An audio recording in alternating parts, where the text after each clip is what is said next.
जयसिंगपूर पोलिसांची धडक कारवाई, 2 घरफोडी उघड, 45,000चा मुद्देमाल हस्तगत.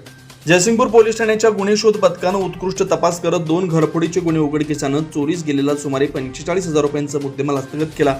या कारवाईत 4 आरोपींना निष्पन्न करण्यात पोलिसांना यश आलं. पहिल्या गुन्ह्यात तंबाखू व्यापारी योगेश सारस्वत यांच्या कार्यालयात अकाउंटंट म्हणून कार्यरत असलेल्या कर्मचाऱ्याच्या बॅगेतील 40,000 रुपयांची रोख रक्कम चोरी झाली होती.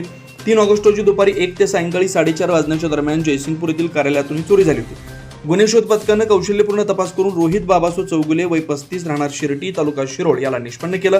त्याच्याकडून चोरीस गेलेली 40,000 रुपयांची रोकड जप्त करण्यात आली. दुसऱ्या गुन्ह्यात उदगाव येथील शेतातील कृषी साहित्य ठेवण्यासाठी असलेल्या बंद घराची खिडकी फोडून इलेक्ट्रिक मोटारी, स्टार्टर व केबल वायर चोरी करण्यात आली होती. या प्रकरणात पोलिसांनी समर्थ सुनील कदम राहणार कोल्हापूर, ओंकार तुकाराम पानकर राहणार कनेरवाडी आणि शिवा दिलबहादूर थापा राहणार शिंगणापूर या तिघांना निष्पन्न केलं. त्यांच्याकडून चोरीचे कृषी साहित्य जप्त करण्यात आलं. या दोन्ही गुन्ह्यातील मिळून सुमारे 45,000 रुपयांचा मुद्देमाल पोलिसांनी हस्तगत केला. कारवाई पोलीस निरीक्षक संतोष गोरे यांच्या नेतृत्वाखाली पोलीस हेड कॉन्स्टेबल कोरे, जाधव, बाबर, आंबेकरी व पोलीस हेड कॉन्स्टेबल बाई यांनी केली आहे.